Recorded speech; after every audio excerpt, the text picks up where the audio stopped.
कृषक भाइयों नमस्कार। हमारे यूट्यूब चैनल कृषक पाठशाला में आपका स्वागत है। आशा करते हैं आप सब स्वस्थ एवं प्रसन्न होंगे। तो कृषक भाइयों, हम सभी चाहते हैं कि हमारे धान हो या हमारी अन्य फसल हो, अच्छा उत्पादन हो, अच्छी ग्रोथ हो, सब कुछ अच्छा हो। इसके लिए हम सारी मेहनत और सब कुछ अपना लगा देते हैं। समय पर उर्वरक प्रबंधन, समय पर जल का प्रबंधन, सारी चीज़ें अच्छे से करते हैं। लेकिन कभी कभी थोड़ी सी कमियां, क्योंकि परंपरागत खेती जो पहले होती थी उसमें ज़्यादा दिमाग नहीं लगाना पड़ता था, लेकिन जब से हमारी वैज्ञानिक पद्धति से खेती हुई है तब से हमें बहुत ध्यान रखना पड़ता है। हमारे जो हैं हाइब्रिड बीज, नई नई तकनीक के बीज आ गए हैं, इनमें बहुत सी चीज़ों का हमें बहुत सूक्ष्मता से विशेष रूप से ख्याल रखना होता है।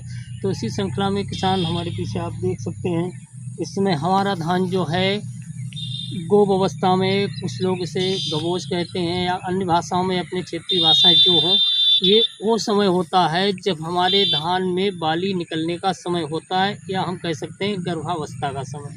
क्योंकि गर्भावस्था का समय जो होता है बहुत ही संवेदनशील होता है। इस समय हमें सब अच्छे तरीके से सारी देखभाल करनी होती है, हर तरीके के पोषण का ध्यान रखना होता है।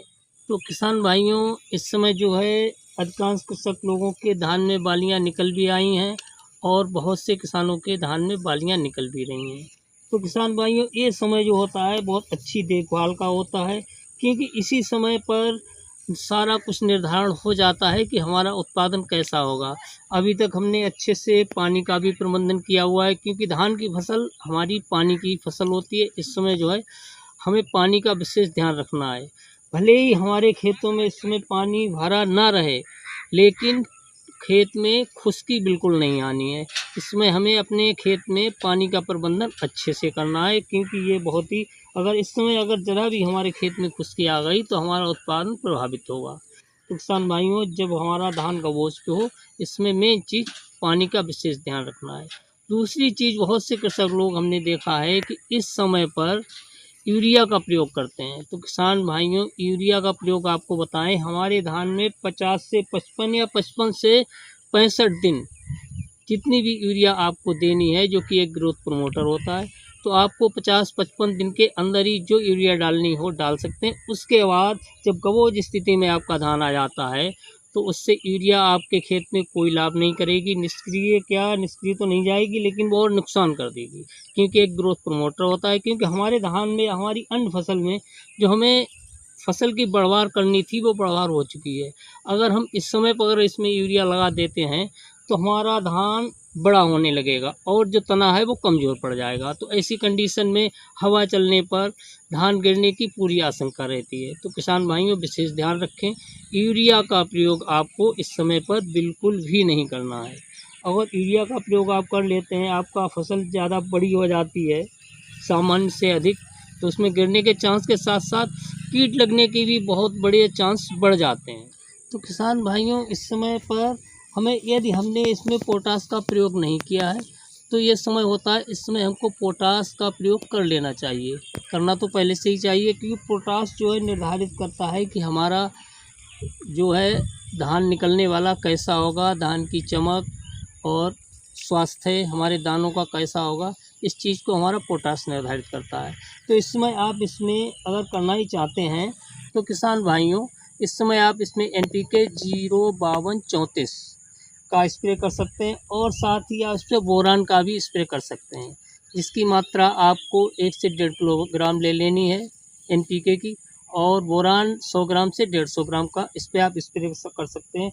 इससे आपका क्या होगा, आपकी जो वालियाँ निकल रही हैं वो एकदम स्वस्थ होंगी।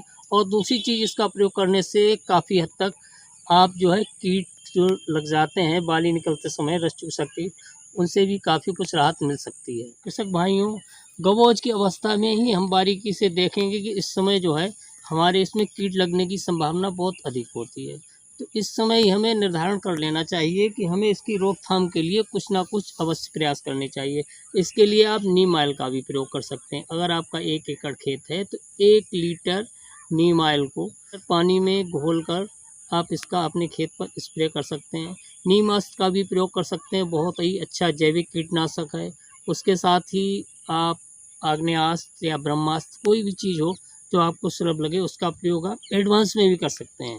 क्योंकि इस समय आज के टाइम में रासायनिक खादों का अधिक प्रयोग होने से कीट तो हर खेत में लगते ही लगते हैं। इसलिए हमें इंतज़ार नहीं करना है आपकी गबोज स्थिति में जब खेत हो तो उसी समय हमको ये जैविक कीटनाशक जो है लगा देने चाहिए। इससे हमारा जो है उत्पादन प्रभावित नहीं होगा और एक हम अच्छा उत्पादन प्राप्त कर सकते हैं। कृषक भाइयों, पुनः एक बार आप ध्यान रखें, इस समय भले ही आप उर्वरक प्रबंधन पर ढील डाल सकते हैं, लेकिन गबोज की अवस्था में खेत में प्रतिदिन देख लें, पानी की कमी नहीं होनी चाहिए। भले ही पूरा आप पानी ना भरें, लेकिन कम से कम नमी की विशेष आपको कम से कम 18 से 20 दिन जब तक बालियाँ निकलना है तब तक पानी की खेत में कमी होनी नहीं चाहिए।